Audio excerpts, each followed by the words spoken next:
Alice.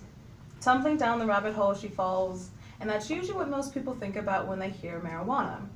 Marijuana is actually just one of the many herbs that you can use as a supplement on a day-to-day basis if you prefer. I remember growing up, my mom used to always find new and inventive ways to avoid the doctor's office. Usually spiderwebs, or usually something called the remedy that no one else really knows what's in it besides her, but it's for digestive issues, emesis.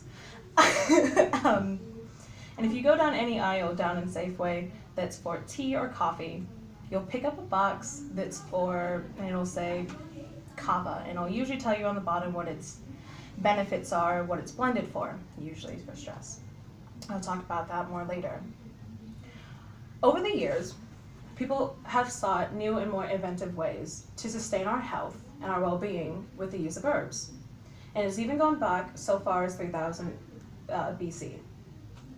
Today I will take you through some safety precautions when using herbs as medicine, some of the benefits, and also a few ways that you can use them. Before you jump headfirst into the wonderful world that is herbal remedies, I strongly recommend talking to a doctor or healthcare provider, as some herbs can have adverse effects in conjunction with other herbs or with prescription medication that you're already taking. St. John's wort, for instance, is one of those herbs. It can negate birth control, and it can also be very detrimental if you're pregnant and you're taking it. So I recommend not taking it while you're pregnant. Something else that's really good in herbal remedies is belladonna.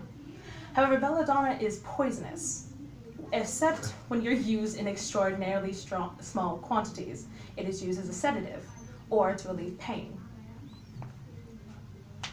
Other herbs can be used as a detox, as specified by Professor Leslie Braun of Monash Universities and an herbalist. Side effects of belladonna include emesis,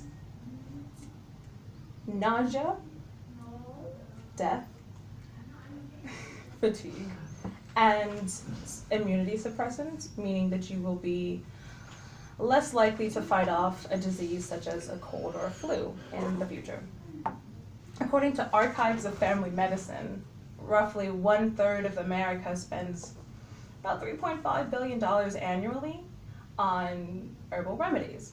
Now that you know what they're willing to spend, let's say why they're going to spend that kind of money. Teas can be used for detoxes, but kava is great for stress relief. It can also promote socialization. How it promotes socialization is when you're a little less stressed, you're a little more likely to spend time with other human beings.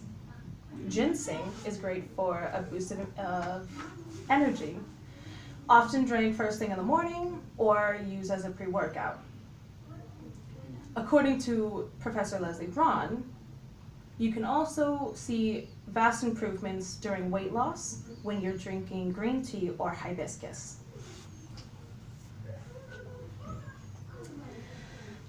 Belladonna, again, is best used externally, since it can be fatal when you use it in the wrong dosage. I recommend something called a salve or an ointment, which we will talk about later in ways to use it. Historical fact about belladonna is back in historical times in Italy, women used to drink the berry juice to enlarge in their pupils to give them a more striking appearance. Belladonna translates to beautiful lady, so I guess that kind of takes the whole beauty phrase of no pain, no gain a little literally. Herbs can usually be ingested orally through food or tea. You can put it on steaks, for instance, or on fish if you prefer that, or you can put it in soups and it will do just the same. Herbs are easy to incorporate into your day-to-day lives. One easy way is by making a tea. You can either get tea from your local market or you can harvest the herbs yourself. and you can put it in your own little tea bag. What I recommend doing is taking your favorite mug,